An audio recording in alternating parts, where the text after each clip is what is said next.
प्रभु का पावन नाम। जय गुरुदेव। यह नाम नहीं इंसान का, यह नाम है भगवान का।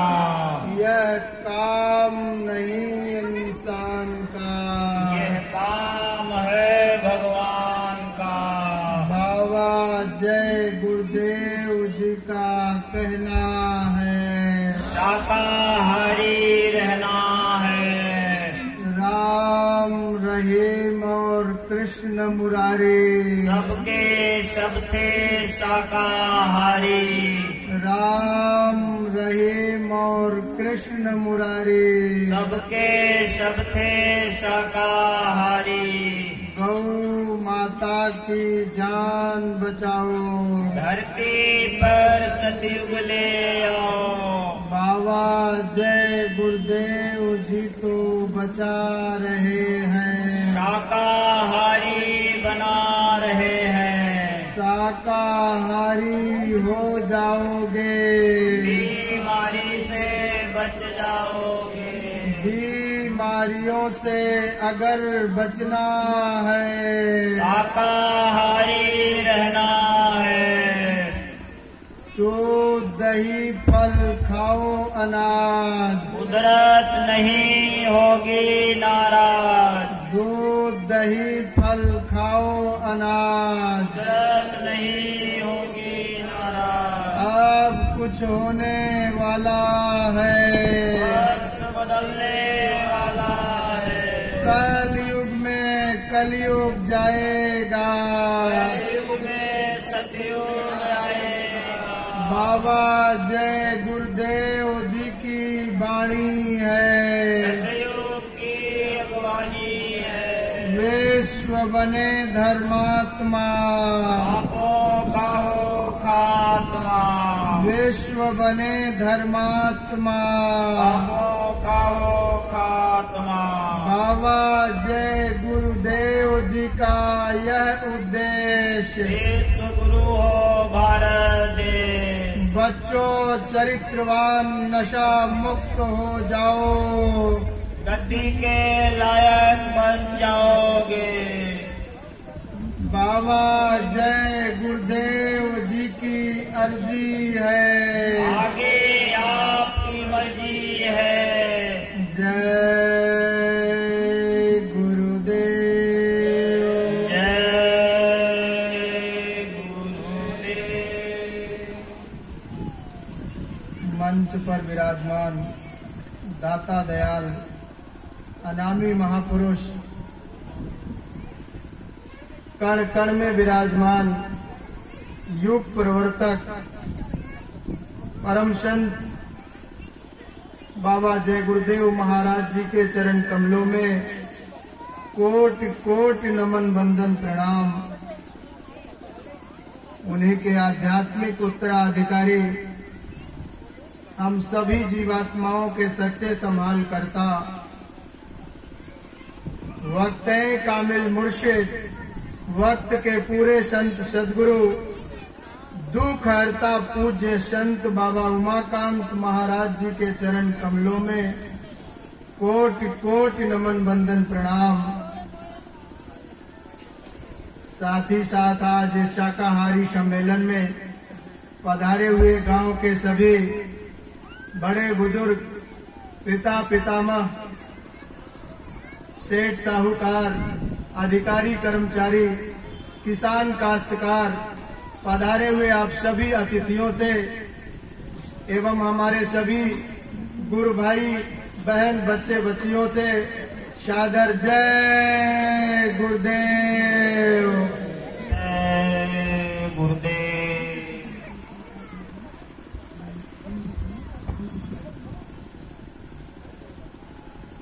आज हम सब लोगों का परम सौभाग्य जागा और गुरु महाराज की अपार दया और कृपा हुई। आज सीधी जिले के सिहावल तहसील में ही खड़बड़ा गांव में परम पूज्य महाराज जी के आदेश से ये शाकाहारी सम्मेलन करने का अवसर प्राप्त हो रहा है। ये बड़े सौभाग्य की बात है। ये संत सदगुरु, ये संत महात्माओं का एक आदेश जारी हुआ है। देखिए, जब जब होए धर्म की हानि, बाढ़े असुर महाअभिमानी, तब तब प्रभु धरि मनुष्य शरीरा, और हरे रोग सज्जन भव पीड़ा। जब जब इस धरती पर पापाचार, अत्याचार, दुराचार, व्यभिचार इस धरती पर जब जब बढ़ा हुआ है, जब जब इसका बढ़ावा हुआ है, तब तब कोई न कोई शक्ति किसी न किसी नाम को लेकर के इस धरती पर आई और आकर के धरती पर रहने वाले जीवों को समझाने का प्रयास किया है।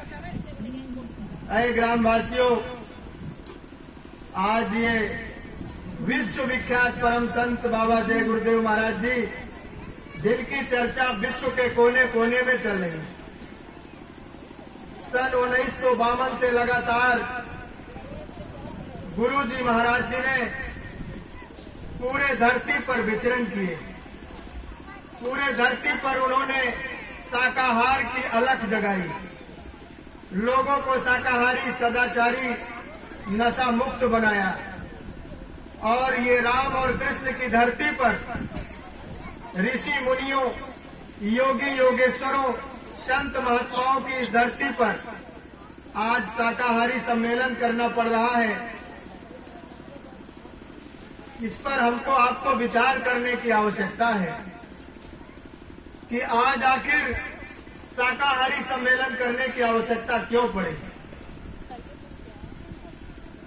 पत्रकारों ने पूछा कि सम्मेलन तो हम लोगों ने बहुत देखे हैं, लेकिन ये आप लोग शाकाहारी सम्मेलन कर रहे हैं, तो इसके पीछे गुरु जी का क्या उद्देश्य है। तो शाकाहारी देश और दुनिया को बनाने के लिए, देश दुनिया के लोगों को शाकाहारी नशा मुक्त बनाने के लिए और देश दुनिया के लोगों के घरों में सुख शांति लाने के लिए आज शाकाहारी सम्मेलन करने की आवश्यकता पड़ी।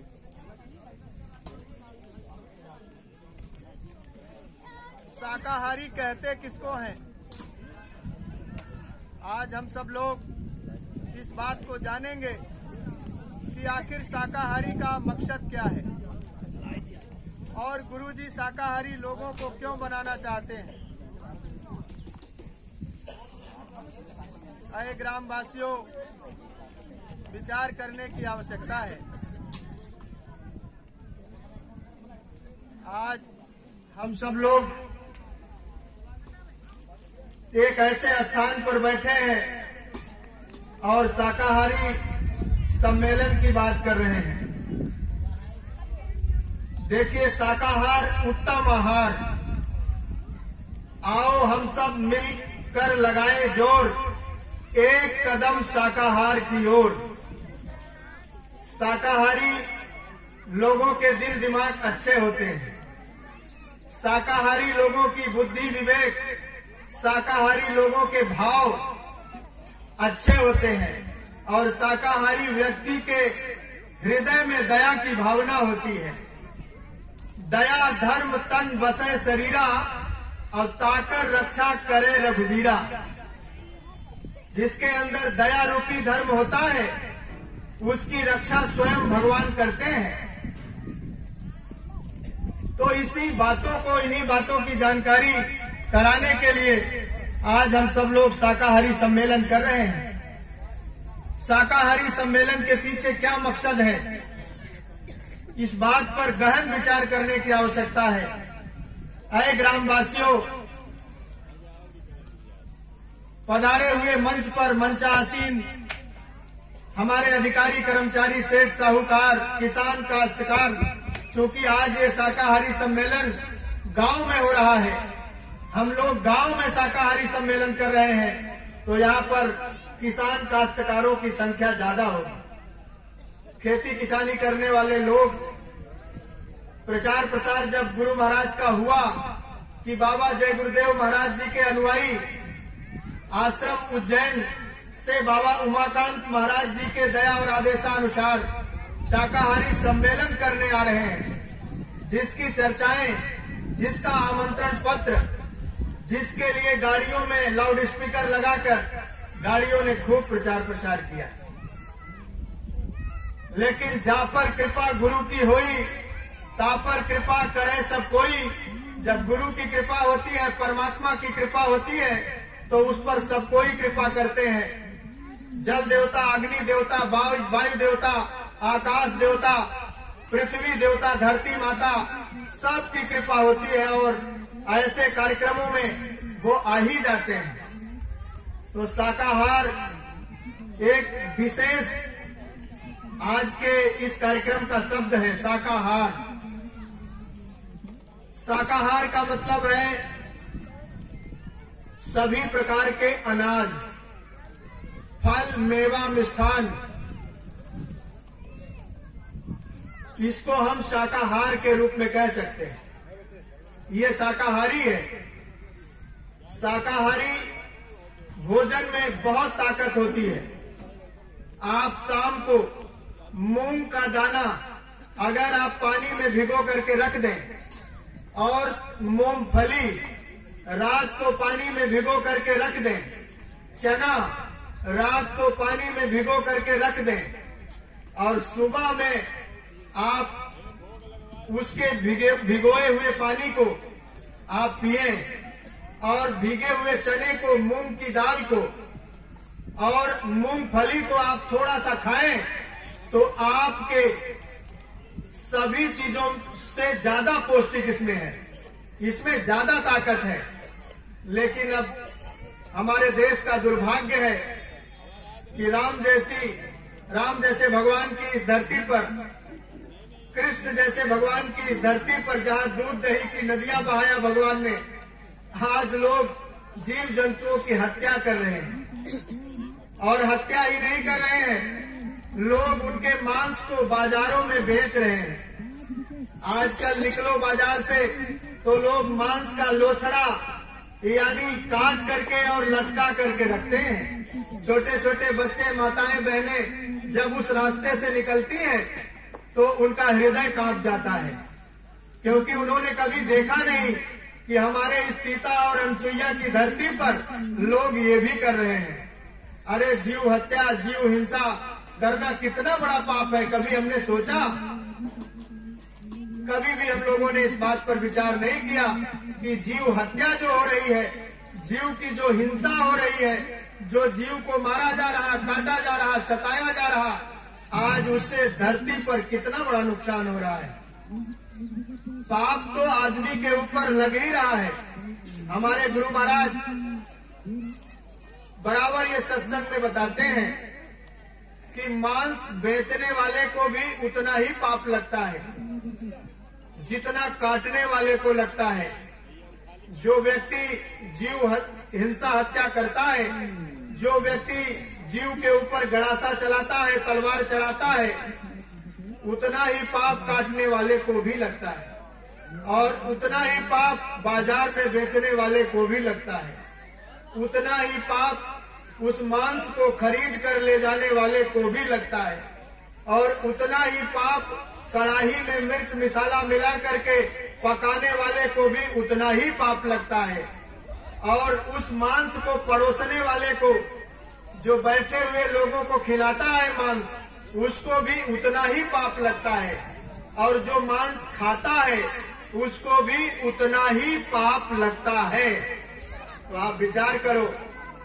गोस्वामी जी महाराज ने कहा कि यही कलिकाल कठिन उर्गारी अपाप परायण सब नर नारी, सबको कह दिया कि सबके मन में पाप है। कहीं न कहीं चाहे कोई भी व्यक्ति हो, उसके मन में कुछ न कुछ पाप तो भरा ही है। इसलिए गोस्वामी जी महाराज ने ये चौपाई के रूप में ये बात उन्होंने कही है। तो शाकाहार आज अपनाने की जरूरत है। शाकाहार में बहुत ताकत है। शाकाहारी महाराणा प्रताप की एक वृत्तांत आपको बताना चाहता हूँ। महाराणा प्रताप क्षत्रिय थे। आज हमारे क्षत्रियों में बहुत बड़ा इस चीज का प्रचलन है। क्योंकि मैं क्षत्रिय समाज से आता हूँ, इसलिए इस बात को मैं आपको बताना भी चाहता हूँ कि अपने क्षत्रिय समाज में मांस का और नशे का ज्यादा प्रचलन है। लोग इसको पेशा बना करके रखे हैं। लोग कहते हैं कि जब तक हमारे घर में किसी जीव की हत्या ना हो और मांस लोग ना खाएं, तब तक लोग हम क्षत्रिय नहीं कहलाएंगे। लेकिन क्षत्रिय का धर्म हमारे गुरु महाराज ने बताया है कि क्षत्रिय का धर्म क्या होना चाहिए। क्षत्रिय का काम भक्षण करना नहीं है, क्षत्रिय का धर्म रक्षा करना है। क्षत्रिय का धर्म रक्षा करना है। ग्रामवासियों, पधारे हुए मंच पर मंचासीन सभी हमारे आदरणीय, हमारे सभी वंदनीय, आप सबसे ये विनती और प्रार्थना है कि शाकाहार पर बात हो रही है तो एक एक वचनों को आज आप समझ लें, क्योंकि आज हमारे परिवार में, हमारे समाज में जिस प्रकार से मांसाहार का प्रचलन हुआ है, वो आगे का भविष्य अच्छा नहीं है। आगे का भविष्य अच्छा नहीं दर्शा रहा है कि हमारे समाज में मांसाहार करने से सुख शांति वापिस आएगी। महाराणा प्रताप कट्टर क्षत्रिय थे और दैविक शक्ति उनके अंदर थी। देखिए, जो शाकाहारी लोग रहते थे, जो सदाचारी रहते थे, जो नशा मुक्त रहते थे, उनके अंदर एक यानी दैविक शक्ति रहा करती थी और जो सोचते थे और जिस काम को करते थे वो हो जाता था। एक समय भी ऐसा आया कि जब महाराणा प्रताप के राज्य के ऊपर कुछ आताताइयों ने चढ़ाई कर दिया और उनके राज्य को हड़प लिया। राज्य को जब हड़पा तो अपने बच्चों को लेकर के महाराणा प्रताप जंगल में निवास करने लगे। जंगल चले गए और जब जंगल में गए तो वहां पर घास की रोटी उन्होंने बनाया। विचार करिएगा, ये उन्हीं महाराणा प्रताप की बात हो रही है जिनका भाला 65 किलो का हुआ करता था। बात पर आप गौर करिएगा, 65 किलो के वजन का भाला लेकर के महाराणा प्रताप चलते थे और 11 फुट के यानी चेतक पर जब सवार होते थे घोड़े पर और 65 किलो का भाला लेकर चलते थे तो धरती हिलती थी। लेकिन वही महाराणा प्रताप जब जंगल गए तो घास की रोटी खाई। अरे जंगल में जानवरों की कमी थोड़ी थी कि उनका भाला 65 किलो का जिधर छोड़ते तो क्या 2-4 जानवर नहीं गिर जाते। लेकिन नहीं, अपने क्षत्रित्व पर उनको भरोसा था, अपने धर्म पर उनको भरोसा था कि मैं शाकाहारी हूँ, मैं किसी भी जीव जंतु की हत्या और हिंसा नहीं करूंगा। आज के क्षत्रियों से हमारी प्रार्थना है कि इन बातों पर आप विचार करिएगा कि महाराणा प्रताप जब घास की रोटी बना करके बच्चों के सामने उन्होंने रखा तो जंगल का एक बिलार, जंगल का जानवर उसको भी लेकर के चला गया।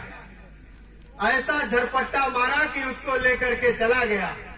तब महाराणा प्रताप के आंखों में आंसू आ गए कि पहले तो मान लो राज्य चला गया, कोई बात नहीं है, ये तो होता ही है दुनिया संसार में, सामान मिलता है, छूटता है, आदमी जन्मता है, मरता है, बीच में साजो सामान जो मिलते हैं कभी कम होते हैं, कभी ज्यादा होता है। लेकिन आज घास की रोटी बना करके रखा, वो भी हमारे नसीब नहीं हुई, वो हमारे किस्मत में नहीं हुई। तब उनको दुख हुआ। लेकिन इन सब बातों को देखते हुए भी उन्होंने कभी किसी जीव जंतु की हत्या और हिंसा उन्होंने नहीं किया। प्रेमी भाई बहनों, इस बात पर विचार करने की आवश्यकता है। अंत में उन्होंने अपनी दैविक शक्ति से अपने राज्य को वापस ले लिया, लेकिन मांसाहार का कभी प्रयोग उन्होंने नहीं किया, कभी भी मांस नहीं खाया। तो क्षत्रियों का धर्म ये था कि लोगों की रक्षा की जाए, समाज के धर्मावलंबियों की रक्षा की जाए, समाज में बैठे संत महात्माओं की, समाज में बैठे अच्छे काम करने वालों की रक्षा की जाए। ये था क्षत्रिय धर्म। लेकिन आज इस बात पर अफसोस हो रहा है हम लोगों को, क्योंकि मैं क्षत्रिय परिवार से हूं, तो मुझे ज्यादा अफसोस हो रहा है कि आज क्षत्रिय धर्म जो क्षत्रियों ने अपना मान लिया कि हमको मांस खाना, शराब पीना, जीव हत्या करना, जीव हिंसा करना ये हमारा काम ही है, ये उनका काम नहीं था। क्षत्रियों का काम था रक्षा करना। उनके कंधे में धनुष बाण लटका रहता था और जब जरूरत पड़ती थी तो लोगों की रक्षा करते थे, लेकिन भक्षण नहीं करते थे। धर्म चला गया, लोग अपना अपना धर्म भूल गए। और धर्म की बात अगर आती है तो धर्म के लिए लोग एक दूसरे का सर काटने के लिए तैयार हैं। अगर हिंदू कहीं ये सुन ले कि मेरे धर्म का हताश हो रहा है तो तलवार लेकर के दौड़ पड़ेगा और कहेगा कि जिसने मेरे धर्म की बुराई की है मैं उसको जिंदा नहीं छोड़ूंगा। और यही बात अगर मुसलमान सुन ले कि मेरे धर्म का लोगों ने अपमान कर दिया तो वो भी काली पट्टी बांध लेगा सर में और वो भी अपना हथियार लेकर के दौड़ पड़ेगा और कहेगा कि मेरे धर्म का अड्डास हो रहा है तो मैं भी जो मेरे धर्म का नुकसान कर रहा है उसको जिंदा नहीं छोड़ूंगा। ऐसे ही अपने धर्म के लिए लोग दौड़ पड़ते हैं। किसके लिए? धर्म का मतलब लोग नहीं समझ पा रहे हैं कि धर्म कहते किसको है। धर्म का मतलब हमारे गुरु महाराज ने बताया कि धर्म का मतलब है मानवतावाद धर्म, मानव धर्म। सबसे बड़ा धर्म मानव धर्म है। किसी भी मानव की हत्या न होने पाए, किसी भी मानव की कोई हत्या न करने पाए, उसका नुकसान न करने पाए, वो है सबसे बड़ा धर्म, मानव धर्म। और जब तक हमारे आपके अंदर मानव रूपी धर्म नहीं आएगा तब तक हम समाज की, जात की, परिवार की, रिश्तेदार की, गांव की यानी तहसील की, जिले की, प्रदेश की, देश की रक्षा और सुरक्षा नहीं कर सकते। तो सबसे पहले हमको आपको मानवतावाद की रक्षा, मानव धर्म की रक्षा करनी पड़ेगी। मानव धर्म कौन सिखाएगा आखिर?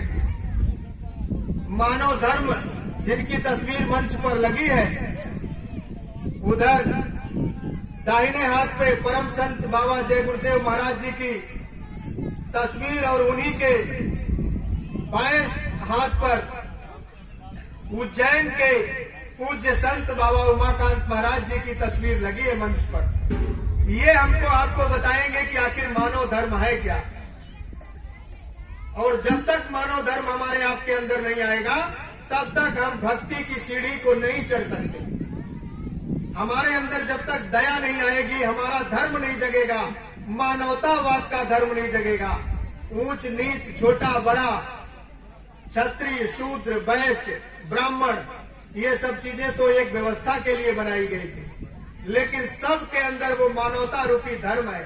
सबके अंदर वो आत्मा है जो परमात्मा का अंश है आत्मा, और सबके अंदर वो आत्मा है और भक्ति करने का सबको बराबर अधिकार मिला है। कहीं मंदिर अगर आपके गांव में बना होगा तो उसमें कोई नियम कानून नहीं लिखा होगा कि कोई शूद्र आ जाए, कोई वैश्य आ जाए, वो बाद में देवी देवताओं को जल चढ़ाएगा। ऐसा कुछ नहीं है। आने वाला श्रद्धालु, आने वाला भगवान का भक्त जब आ जाए तब उसको अधिकार है भगवान के ऊपर जल चढ़ाने का, फूल चढ़ाने का, सेवा करने। यही एक स्वतंत्र अधिकार इंसान को मिला है कि आदमी भक्ति कर सकता है। और अगर जो आदमी भक्ति नहीं कर पाया आदमी का तन पा करके, तो समझो उसका जीवन मिथ्या चला गया। रामचरितमानस में बाबा गोस्वामी जी महाराज लिखते हैं बड़े सरल शब्दों में कि बड़े भाग्य मानुष तन पावा, सुर दुर्लभ सत ग्रंथन गावा। ऐ ग्रामवासियों, इस बात को विचार करने की आवश्यकता है, इस बात को समझने की आवश्यकता है। ये मनुष्य का शरीर बड़े सौभाग्य से परमात्मा ने दिया है। कोटि जन्म जब भटका खाया, तब यह नर्तन दुर्लभ पाया। और भटक भटक जब भटका खाया, तब यह नर्तन दुर्लभ पाया। कोटि जन्मों से पाया है ये नर्तन, करोड़ों जन्म नरक और 84 की यातना भोगने के बाद ये मनुष्य का शरीर हमको आपको मिला है। जिस मनुष्य शरीर को पाने के लिए स्वर्ग और वैकुंठ में रहने वाले देवी और देवता, स्वर्ग और वैकुंठ में रहने वाले देवी और देवता इस मनुष्य शरीर को पाने के लिए दम दम तरसते रहते हैं कि एक बार हमको ये मनुष्य का शरीर मिल जाए। ऐ ग्रामवासियों, विचार करने की जरूरत है। भगवान राम को एक बार मनुष्य शरीर मिला, फिर दोबारा इस मनुष्य शरीर में नहीं आए। कभी विचार किया आपने कि संतों और महात्माओं की लिखी हुई जो किताबें हैं, जो ग्रंथ हैं, क्या वो झूठे हैं? बड़े भाग्य मानुष तन पावा, ये रामचरितमानस में लिखा बाबा गोस्वामी जी महाराज ने। तो बाबा गोस्वामी जी महाराज कोई साधारण संत नहीं थे, वो तो कंज गुरु थे, त्रिकालदर्शी थे, त्रिकालदर्शी महात्मा थे। और जो उन्होंने राम के चरित्र में मानस हो रहा था उसको रामचरित में लिख दिया, मानस में लिख दिया। अब राम के चरित्र में जो मानस हो रहा है उसको कौन समझ पाएगा, कौन समझा पाएगा बताओ? उस मानस को तो कोई उन्हीं के दर्जे का महात्मा जब इस धरती पर आएगा तब रामचरितमानस की बात समझा पाएगा। कितनी बार आप लोगों ने कथा सुना होगा, भागवत सुने होंगे, कितनी बार आप लोगों ने कई कथाएं सुनी होगी, कई धार्मिक स्थल पर आप गए होंगे, लेकिन इस बात का जिक्र किसी ने नहीं किया कि ये मनुष्य का शरीर आपको बड़े सौभाग्य से मिला है। ये किसी ने जिक्र नहीं किया इसका। और उतना सौभाग्यशाली है, सुर दुर्लभ, सुर माने होता है देवता और दुर्लभ माने होता है जिनको ये नर्तन नहीं मिल पा रहा। सुर दुर्लभ सत ग्रंथन गावा, ये वेद पुराण गीता भागवत ये सब गा रहे हैं कि देवी और देवताओं को भी नर्तन नहीं मिल पा रहा, और हमको आपको मिल गया तो हम लोग इसकी सिफत, इसकी महिमा नहीं समझ पा रहे। और मान लीजिए अगर नर्तन आपको हमको मिल गया तो हमको आपको करना क्या चाहिए था? कभी विचार किया कि मनुष्य शरीर मिला तो घर बनाया, दुकान बनाया, मकान बनाया, बच्चे पैदा किए, शादी ब्याह किया, रिश्तेदार बनाए, नातेदार बनाए, कल कारखाना फैक्ट्री लगाया, बड़े बड़े फैक्ट्री के मालिक बन गए, गाड़ी घोड़े खरीदा, बड़े आदमी बन गए, लेकिन आपका असली काम क्या था?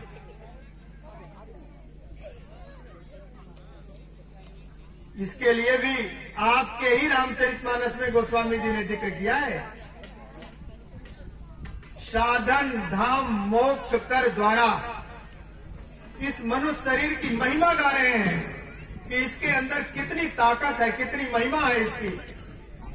तब ये दुर्लभ है, तब ये दुर्लभ है कि नहीं मिलता है, क्योंकि इसके अंदर महिमा है, इसकी महिमा है, इसमें ताकत है, शक्ति है, पावर है।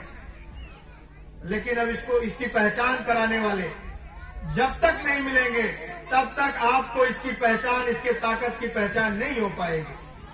तो साधन धाम मोक्ष कर द्वारा, साधना का धाम, मुक्ति का दरवाजा इसी मनुष्य मंदिर के अंदर है। कहाँ है? अरे आप लोग भी जोर लगाओ थोड़ा। इसी मनुष्य मंदिर के अंदर साधना का धाम, मुक्ति का दरवाजा है। मोको कहाँ ढूंढे बंदे, मैं तो तेरे पास, ना काशी में, ना काबा में, ना व्रत, ना उपवास। अरे मुझको कहाँ ढूंढता है तू? मैं तो तेरे अंदर बैठा हूँ।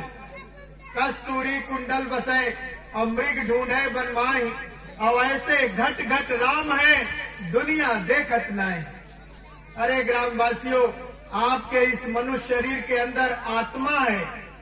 अगर ये आत्मा निकल जाए तो चाहे किसी सेठ साहूकार का शरीर हो, चाहे राजा महाराजा का शरीर हो, चाहे किसी काम करने वाले मजदूर किसान का शरीर हो, इसको लोग मुर्दा और मिट्टी कहने लगते हैं।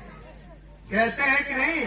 और ये कहते हैं कि जल्दी करो, मिट्टी खराब हो जाएगी, जल्दी ले चलो और ले जाकर के इनको अग्नि में प्रवाहित करो। ये तो शरीर आपको बड़े सौभाग्य से मिला, और 96 करोड़ सांसों की पूंजी आपको गिन करके मिली है। किसी ने नहीं बताया होगा कि कितनी सांसें आपको गिन करके उस परमात्मा ने दिया होगा। जब उसने दिया तो आपको उसने दौलत दिया। अरे वो दौलत, कौन सी दौलत? सांसें। सांसें जो आप सांस ले रहे हो, बाहर ले रहे हो, अंदर कर रहे हो, बाहर जा रही है, उन सांसों की कीमत आपको पता है? एक व्यक्ति था, बूढ़ा व्यक्ति। एक दिन उनकी तबीयत खराब हुई, और जब उनकी तबीयत खराब हुई तो डॉक्टर के यहाँ लोग ले गए। डॉक्टर के यहाँ ले गए, और जब ले गए तो उनकी तबीयत बिगड़ती ही चली गई।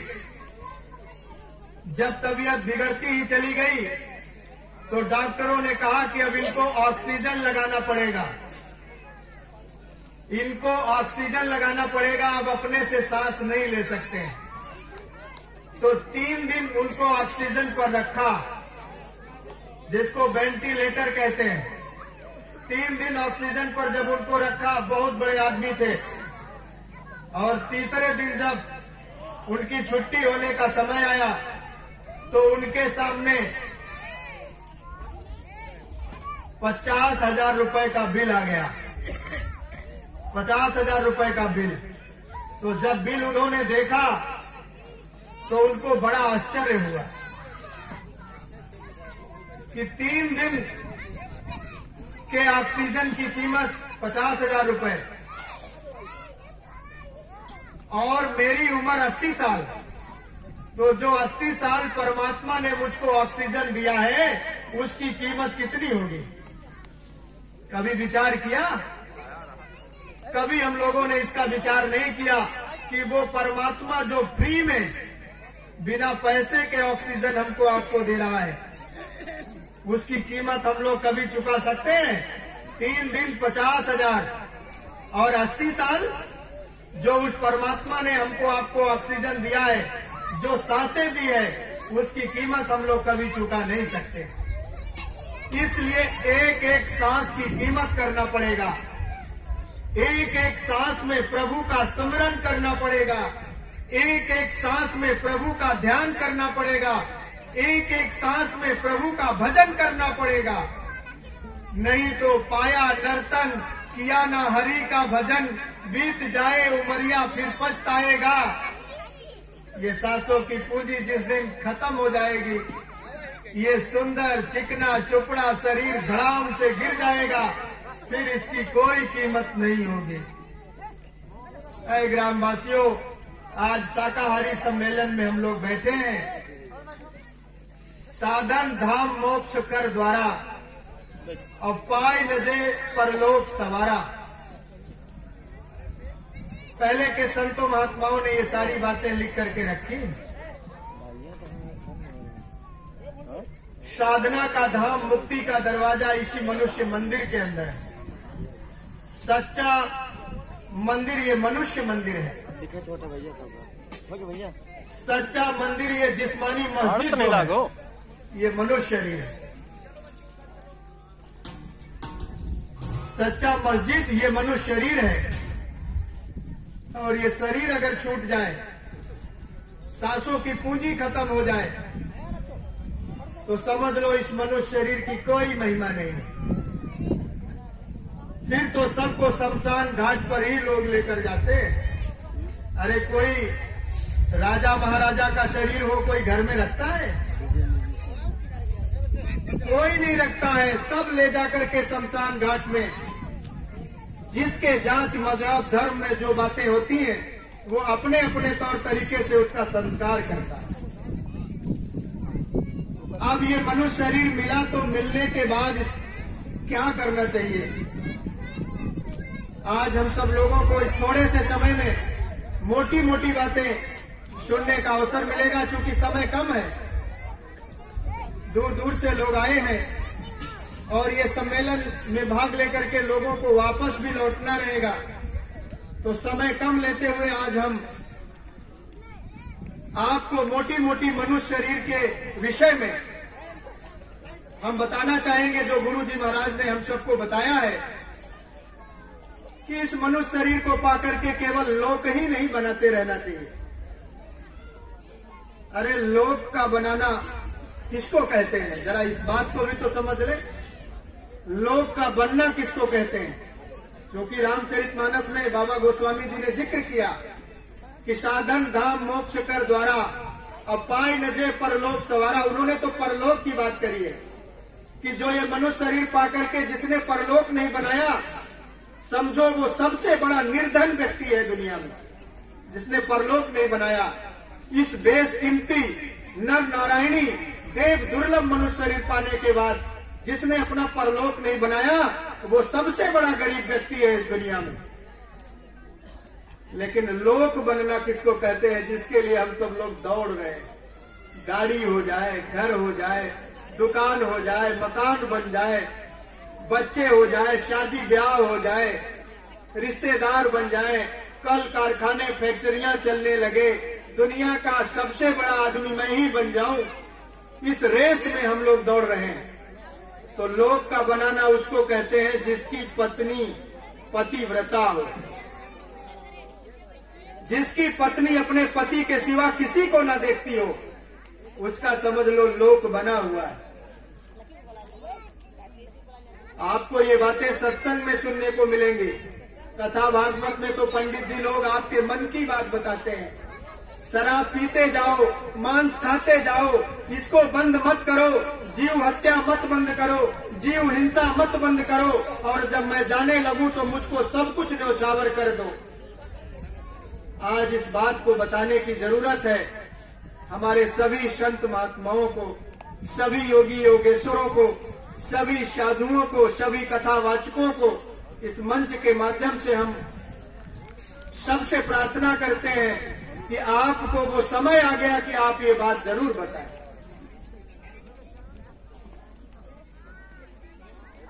जिसकी पत्नी पतिव्रता हो उसका लोक बना हुआ है, जिसका बच्चा आज्ञाकारी हो, प्रातः काल उठकर रघुनाथा और मात पिता गुरु नावे माता। जितने लोग बैठे हैं यहाँ, किनके बच्चे सुबह में उठ करके गुरु को प्रणाम करते हैं, अपने इष्ट को प्रणाम करते हैं और फिर माता पिता को प्रणाम करते हैं। ये आज विचार करने की आवश्यकता है, क्योंकि ये राम की धरती है, ये कृष्ण की धरती है, ये संत और महात्माओं की धरती है, ये भारत भूमि धर्म भूमि है। भगवान राम ब्रह्म मुहूर्त में जगते थे, और जब जगते थे तो सबसे पहले गुरु को प्रणाम करके और सिमरन करते थे, ध्यान करते थे और भजन करते थे। गुरु के बताए रास्ते पर हमेशा चलते थे। बिना गुरु के आदेश के एक कदम भगवान राम नहीं बढ़ाते थे। जब गुरु का आदेश होता था तब अपने कदम आगे बढ़ाते थे। बिना गुरु से राय लिए, बिना गुरु से पूछे कोई भी काम राज्य में नहीं करते थे। राम भगवान के राज्य में कोई दुखी, कोई अपाहिज, कोई कोढ़ी, कोई गरीब, कोई निर्धन नहीं था। बिन मांगे पानी दिए, बिना मांगे किसान अगर खड़ा हो जाता था अपने खेत में तो जल देवता पानी बरसा देते थे। लोगों के अंदर ताकत थी, शक्ति थी। लेकिन आज उसी धरती पर क्या ऐसा हो रहा है कि लोग 24 घंटे मानस करते हैं तो भी समय पर पानी नहीं बरस रहा है। लोगों के खान पान बदल गए, लोगों के चाल चरित्र बदल गए, लोगों के उठने बैठने का तौर तरीका बदल गया, लोगों ने बड़ों का सम्मान करना छोड़ दिया। तो कैसे बताओ देवी देवता खुश होंगे, कैसे संत महात्मा खुश होंगे, कैसे अग्नि देवता, जल देवता, वायु देवता, आकाश देवता आपके ऊपर खुश होंगे। जिसके घर में खाने पीने का सामान हो, 2 वक्त की रोटी हो, समझ लो उसका लोक बना हुआ है। जिसके बदन पर ढकने के लिए कपड़ा हो, समझ लो उसका लोक बना हुआ है। लोक बनाने का ये तरीका है। इतना मत फंसो। गुरु महाराज समझाते हैं सत्संग में कि कटोरे में एक शहद रख दो तो एक मक्खी आती है और उस शहद में खाने के चक्कर में कूद पड़ती है। कूदती तो है और भरपेट शहद खाती है, लेकिन उड़ नहीं पाती है। उड़ नहीं पाती है, उसी में अपने प्राण छोड़ देती है, मर जाती है। और एक मक्खी आती है और कटोरे के किनारे बाट पर बैठती है और भरपेट शहद पीती है और उड़ जाती है। कैसा जीवन हमको आपको जीना चाहिए। गुरु महाराज समझाते हैं कि बच्चों के बीच में रहो, पत्नी के साथ रहो। भोग भोगने के लिए बना है, फंसने के लिए नहीं बना है। उसमें फंसो मत। मक्खी की तरह से दुनिया में रहो, दुनिया के लोगों के बीच में रहो, लेकिन अपनी आत्मा के लिए सोचते रहो। आत्मा के लिए 24 घंटे में से कम 2 घंटे निकालते रहो कि दुनिया की कमाई तो की यहाँ के लिए, लेकिन आत्मा की कमाई जब शरीर छूटेगा तो वहाँ के लिए। अरे यहाँ घर बनाया, दुकान बनाया, मकान बनाया, जगह जमीन इकट्ठा कर लिया, लेकिन जब जाने लगोगे तो सुई की नोक के बराबर सामान नहीं जाएगा, तो फिर आखिर जाएगा क्या? क्या जाएगा साथ में? कुछ न कुछ तो जाएगा। अरे जब सामान नहीं जाएगा, यहाँ का कोई भी सोना चांदी धन दौलत हीरे जवाहरात नहीं जाएंगे। घर सिकंदर जाने लगे तो दोनों हाथ खाली थे। सिकंदर पूरी दुनिया को जीतने वाले बादशाह थे, लेकिन जब उनकी डेड बॉडी को, उनके मृतक शरीर को जब उनके सिपाही शमशान घाट ले जाने लगे तो मरने से पहले उन्होंने कहा था कि जब मेरे शरीर को ले जाना तो मेरे दोनों हाथ कफन से बाहर निकाल देना। तो सिपाहियों ने कहा कि महाराज आप ऐसा क्यों कह रहे हैं? आप दुनिया को जीतने वाले सिकंदर हैं, लेकिन ऐसा क्यों कह रहे हैं? तो कहा कि मैं पूरे दुनिया को जीतने वाला सिकंदर बादशाह हूँ, लेकिन दुनिया वालों को कहीं शंका ना हो जाए कि आज दुनिया को जीतने वाला सिकंदर दुनिया छोड़ के जा रहा है, तो कहीं कफन में कुछ छुपा के ले तो नहीं जा रहा। इसलिए दोनों हाथ बाहर कर देना ताकि दुनिया के लोगों की शंका खत्म हो जाए कि सिकंदर बादशाह जा रहे हैं, लेकिन इनके दोनों हाथ खाली है, कुछ लेके नहीं जा रहे। जब सिकंदर चले गए दुनिया छोड़ करके, कुछ नहीं ले जा पाए। तो सोचो आप जिन बच्चों के लिए झूठ बोल रहे हो, जिन बच्चों के लिए बैंक में, अकाउंट में धोखा दे करके पैसा जमा कर रहे हो, कहाँ ले जाओगे आप? जो भाई भाई को धोखा दे करके उसकी जमीन अपने नाम करा रहा है, कहाँ ले जाओगे उठा करके इस जमीन को? अरे ग्रामवासियों, प्रेमी भाई बहनों, जरा विचार करो इस बात का।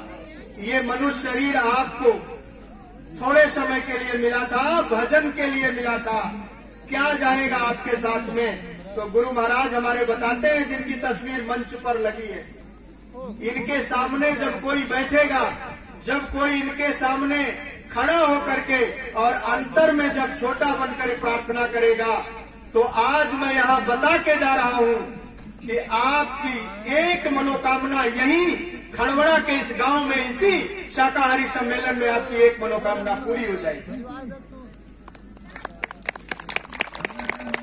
ये ऐसे वैसे महात्मा नहीं है, ये पूरे त्रिकालदर्शी महात्मा है।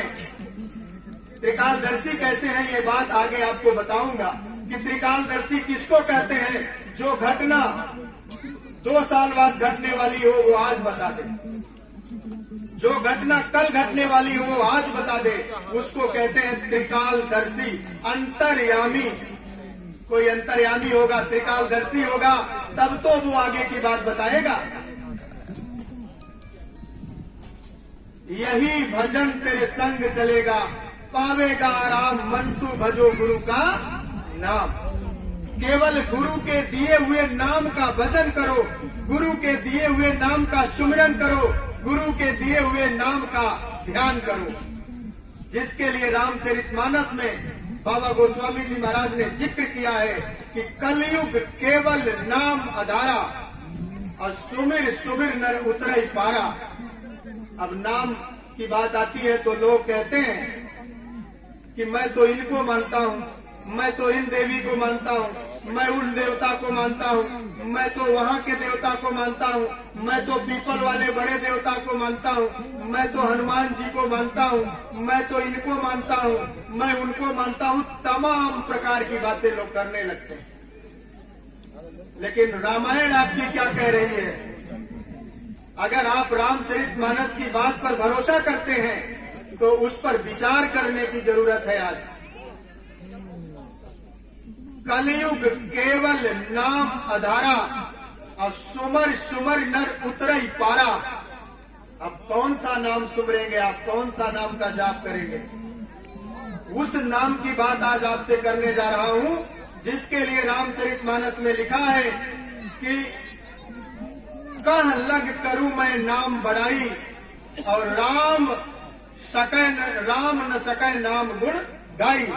जिस नाम की महिमा भगवान राम गाते नहीं थकते हैं, उस नाम की बात कर रहा हूं। कोई ऐसा वैसा नाम नहीं जिसके लिए गोस्वामी जी महाराज ने कहा कि बिना उस नाम के मिले हमारी आत्मा का कल्याण होने वाला नहीं है। तो मिलेगा कहाँ? तो ये भी लिखा कि नाम रहा संतन आधीना, नाम रहा संतन आधीना और संत सदगुरु बिन कोई नाम न चीना।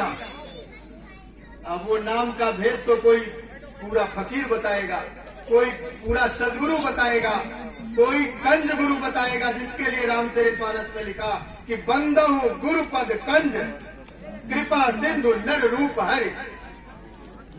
ऐसे गुरु के चरणों की वंदना जो कृपा का सागर हो, नदी नाला ना हो। कोई कुंटलों शराब पी के चला गया गुरु जी के पास, कोई कुंटलों मांस खा के चला गया गुरु जी के पास, तो गुरु जी ने उसको अलग लाइन में नहीं बैठाया। उसको कहते हैं दया का सागर हो। इतनी दया उसके अंदर हो जो पूरी सृष्टि को अपने अंदर समाहित कर ले। उसको कहते हैं कंज गुरु। बंदहु गुरुपद कंज, कृपा सिंधु, कृपा का सागर हो, नर रूप में हरि समान इस धरती पर विराजमान हो। तो नर रूप में हरि समान इस धरती पर कौन विराजमान है इस समय?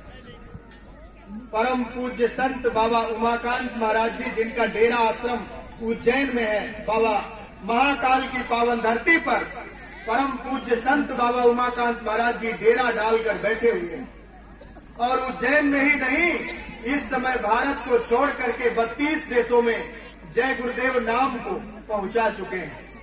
और ये जय गुरुदेव नाम, अगर आपको यकीन विश्वास हो, आपके घर में कोई भी ऐसा बीमार व्यक्ति हो जिसकी बीमारी नहीं जा रही हो, आप जय गुरुदेव नाम 2 घंटे सुबह 2 घंटे शाम अगर नियम से बोलना शुरू कर दें और शाकाहारी नशा मुक्त रहे, तो मैं ये बात इस मंच से आपको सीना ठोक करके बता रहा हूं कि आपकी बीमारी 2 महीने के अंदर अगर नहीं चली गई तो बाबा को बाबा मत कहना, ये गुरु महाराज ने बताया। विश्वास करने की जरूरत है। कलयुग सम नहीं आन युग, जो नर कर विश्वास। तो जब नाम आप खोजेंगे तो उस नाम की खोज और उसकी महिमा सदगुरु बताएंगे। जो परम पूज्य संत बाबा उमाकांत महाराज जी कल शाहजहांपुर उत्तर प्रदेश की धरती पर जीवों को बचाने का रास्ता, नामदान और सत्संग दर्शन दे रहे हैं। और आज परम पूज्य संत बाबा उमाकांत महाराज जी गोरखपुर गुरु गोरखनाथ की धरती पर गोरखपुर में आज सत्संग, नामदान और दर्शन की मौज फरमा रहे हैं। जीवों के हित के लिए दिन रात एक किए हुए हैं, बराबर चल रहे हैं। 75 साल की अवस्था में परम पूज्य संत बाबा उमाकांत महाराज जी गुरु के अपने मिशन को पूरा करने के लिए, जो इनके गुरु ने इनको काम सौंपा था, कौन सा काम कि इस धरती पर सतयुग लाया जाए, इस धरती पर सतयुग का माहौल बन जाए। कैसे सतयुग आएगा, कैसे इस धरती पर अच्छा समय आएगा? प्रेमी भाई बहनों, समय कम है। परम संत बाबा जय गुरुदेव महाराज जी ने अपने भविष्यवाणी में ये 71 के दशक में सभी लोगों को बताया था। प्रेस मीडिया के लोगों को, अखबार का जमाना उस समय था, बहुत कम लोग मीडिया का उपयोग करते थे। उस समय बाबा जी ने कहा था कि आगे देश दुनिया में ऐसी बीमारी होगी अगर लोग शाकाहारी नहीं हुए। ऐसी बीमारी आएगी कि जिसको बीमारी लगेगी उसको डॉक्टर छूने से मना कर देगा और डॉक्टर अस्पताल छोड़ करके भाग जाएगा। ऐसी महामारी आएगी। लेकिन देश दुनिया के लोगों को विश्वास नहीं था कि हवाई जहाज आसमान से उतार कर जमीन पर खड़ी कर दी जाएगी। ऐसा भी समय धरती पर आएगा। रेलगाड़ी को रोक दिया जाएगा। बसें, ट्रक, गाड़ी, कार, मोटरसाइकिल एकदम से खड़ी हो जाएंगी। दुकानें बंद हो जाएंगी, लोग घरों में कैद हो जाएंगे। ऐसी बीमारी देश और दुनिया में आई तो लोगों ने भरोसा नहीं किया। लेकिन जब ये बीमारी आई,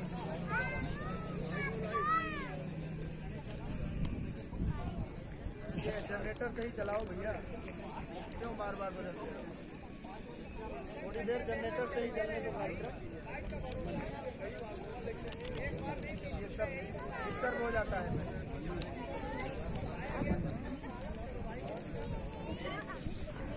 तो देखा नहीं, आ जाएगी लाइट। गुरु महाराज ने बहुत पहले बताया था कि बीमारी आएगी, लेकिन लोगों ने यकीन विश्वास नहीं किया। और जब बीमारी आई तब बाबा जय गुरुदेव महाराज जी की याद लोगों को आई कि बाबा जी ने कहा था और बाबा जी के भक्तों ने जगह जगह ये कहा था कि बाबा जी का कहना है शाकाहारी रहना है। आगे आ रही बहुत बीमारी, भैया रहना सबको शाकाहारी। आगे का है समय खराब, जल्दी छोड़ो अंडा, मछली, मांस, शराब। प्रार्थना किया था हाथ जोड़ करके सबसे। लेकिन जब लोग नहीं माने तो देखो देश दुनिया में बीमारी आई और इतनी बड़ी बीमारी आई कि देश दुनिया के लोग दहशत में जीने लगे। और दहशत हो क्यों ना, क्योंकि करोड़ों लोगों को बीमारी लेकर के चली गई। सांस की बात कर रहे थे लोग, ऑक्सीजन के बिना अच्छे अच्छे लोग ऑक्सीजन की कमी में अपने प्राण छोड़कर चले गए। जिस सांस को सुबह शाम आप 24 घंटे बराबर ले रहे हो, उस सांस की कीमत तब पता चलती है जब सांस आना शरीर में बंद हो जाता है। उससे पूछो सांस की कीमत जिसकी मौत हो रही हो, कि कहा जाए कि 10 मिनट और जिंदा रखो, आधी दौलत आपको दे देंगे, लेकिन वो छोड़ने वाला मालिक कहता है कि नहीं, अब तुम्हारे पास समय नहीं है, तुम्हारी सांस खत्म हो चुकी है। सांसों की कितनी बड़ी कीमत है प्रेमी भाई बहनों, समझने की आवश्यकता है। एक एक सांस में उस परमात्मा का शुक्र करो, उस परमात्मा का शुक्र अदा करो जिसने आपको फ्री में बिना पैसे के सांसों की पूंजी दी हुई होगी और बेशकीमती नर नारायणी देव दुर्लभ मनुष्य शरीर आपको दिया होगा।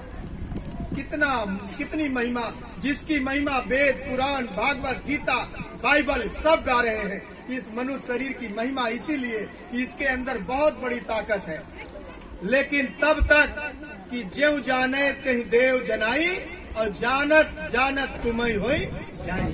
जब तक कोई इस शरीर के अंदर जो शक्ति है उसको जनाने वाला कोई भक्त का महात्मा जब तक ना मिले तब तक इस शक्ति का भान ज्ञान हमको आपको नहीं हो सकता। प्रेमी भाई बहनों, शाकाहार सम्मेलन में हम लोग बैठे हैं तो मनुष्य शरीर की क्या सिफत है, क्या महिमा है, और महात्मा जब मिल जाए तो समझ लो जैसे सोने में सुहागा। जब तक सदगुरु मिले न साचा तब तक गुरु करो 10 पाचा।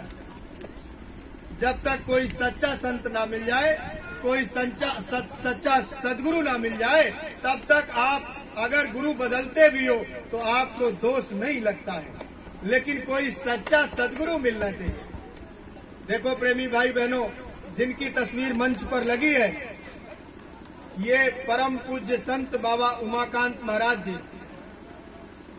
इन्होंने 17 अक्टूबर 2021 को बताया कि आज दिल्ली के रजोकरी में 17 अक्टूबर 2021, अभी नवंबर के पहले अक्टूबर लगा था, 2 महीने पहले। अभी मैं कह रहा था कि आपको बताऊंगा कि अंतर्यामी किसको कहते हैं, किसी त्रिकालदर्शी महात्मा की पहचान आप कैसे करोगे। और अगर आपको जरूरत होगी तो मैं उस दिन का वीडियो सहित आपको दिखा दूंगा कि बाबा उमाकांत महाराज जी ने क्या कहा। 17 अक्टूबर 2021 को परम पूज्य संत बाबा उमाकांत महाराज जी ने कहा कि आज 17 अक्टूबर है, देश दुनिया के लोग आज मेरी बात को नोट कर लो। अगर देश और दुनिया के लोग शाकाहारी नहीं हुए तो आगे ऐसी बीमारी आएगी कि लोगों की जान बचाना बड़ा मुश्किल हो जाएगा। मेरी बात को नोट कर लो। आज वहां नोट करा दिया, पत्रकार के लोग, मीडिया के लोग, सब लोग आए थे, सब ने लिख लिया।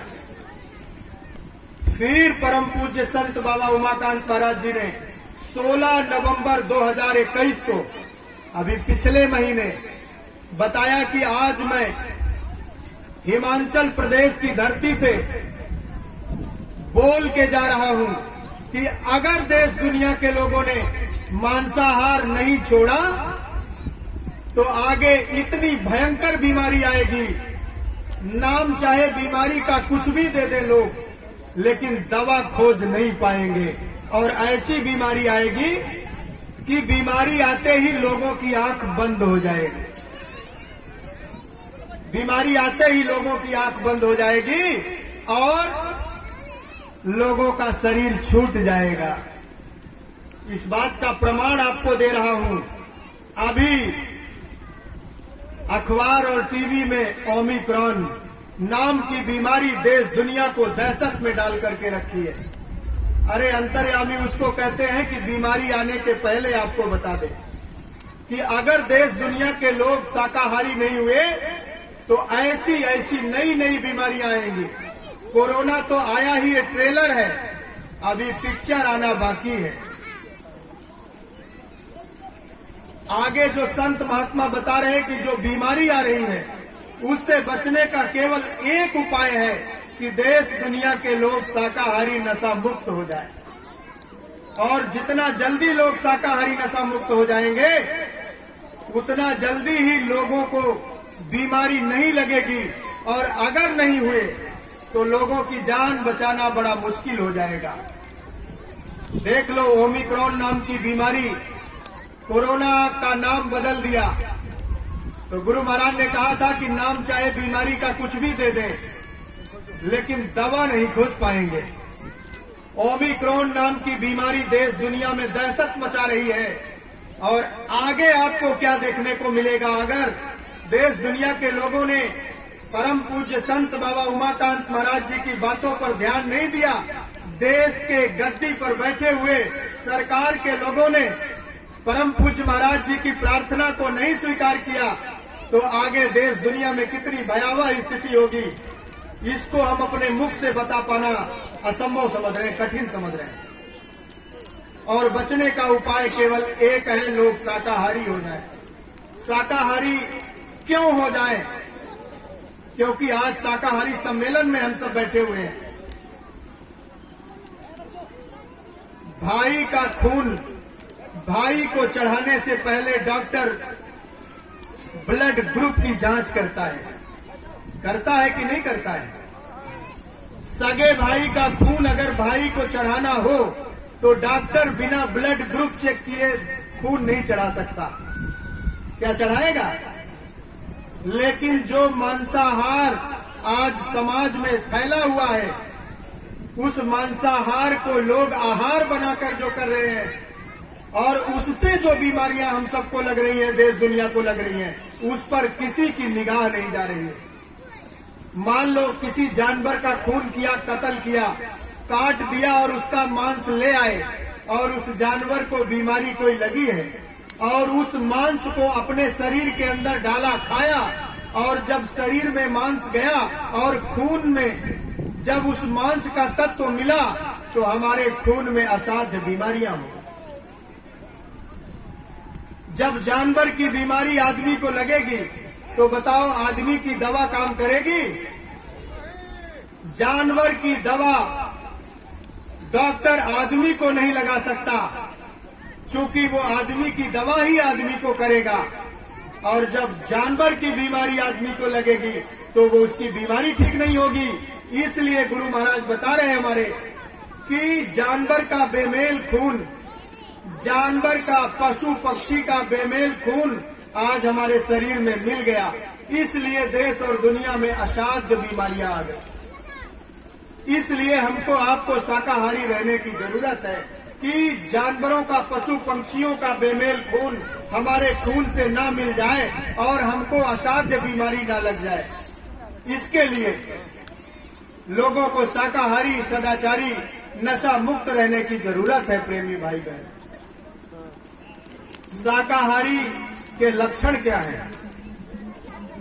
शाकाहारी का लक्षण गुरु महाराज ने बताया कि अगर 4 बैल किसी कमरे में आप बंद कर दें और चारा भूसा उनको खाने के लिए डाल दें तो रात भर कमरे में रहेंगे और चारा भूसा खाएंगे, और जब दरवाजा खोलोगे तो आराम से निकल जाएंगे। निकलते हैं कि नहीं निकलते हैं? जानवर, बैल आराम से रात भर रहेंगे, चारा भूसा खाएंगे और सुबह में दरवाजा खोलते ही बाहर निकल जाएंगे। ये शाकाहारी के लक्षण हैं। और मांसाहार करने वाले अगर 4 कुत्तों को आप कमरे में बंद कर दो और खाने पीने का सामान आप कुछ डाल दो तो रात भर च्यों च्यों भों भों करते रहेंगे, लड़ते रहेंगे, एक दूसरे का खून खच्चड़ करते रहेंगे, एक दूसरे को नोचते रहेंगे, ना तो खाएंगे और ना दूसरे को खाने देंगे। और जब सुबह में दरवाजा खोलोगे तो लहू लुहान एक दूसरे का, किसी का गला कटा, किसी का पेट कटा, किसी का मुंह कटा, किसी की पूंछ कटी, कटे हुए लहू लुहान भोगते हुए बाहर निकलेंगे। ये है मांसाहार के लक्षण। इसलिए शाकाहार आज देश और दुनिया के लोगों को अपनाने की जरूरत है। शाकाहार के अंदर दया रूपी धर्म, शाकाहार के अंदर शक्ति, शाकाहार के अंदर सद्बुद्धि, शाकाहार के अंदर भाव भक्ति, शाकाहार के अंदर यानी सारी चीजें उसके अंदर विद्यमान रहती हैं। और सबसे बड़ी बात जो हमारे परम पूज्य महाराज जी बता रहे हैं कि लोगों को बीमारी से अगर बचना है, लोगों को बीमारी से अगर बचना है, आने वाली भयंकर महामारी से बचना है, तो देश और दुनिया को शाकाहारी होना पड़ेगा। सारे दुनिया के नर नारी शाकाहारी हो जाना, शाकाहारी हो जाना, सदाचारी हो जाना, आएगी महामारी शाकाहारी हो जाना। तो प्रेमियों, आगे का समय अच्छा नहीं है। आगे कब देश दुनिया में स्थिति खराब हो जाए इसका कोई ठिकाना नहीं है। इसलिए वक्त के पूरे संत सदगुरु परम पूज्य संत बाबा उमाकांत महाराज जी की अर्जी और प्रार्थना को आप स्वीकार करो।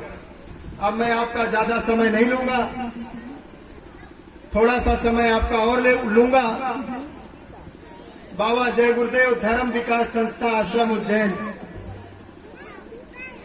अपनी संस्था क्या क्या काम कर रही है, इसके विषय में आपको हम थोड़े ही शब्दों में बताना चाहते हैं। बाबा जय गुरुदेव आश्रम उज्जैन से परम पूज्य संत बाबा उमाकांत महाराज जी के द्वारा किए जा रहे जन कल्याणकारी कार्य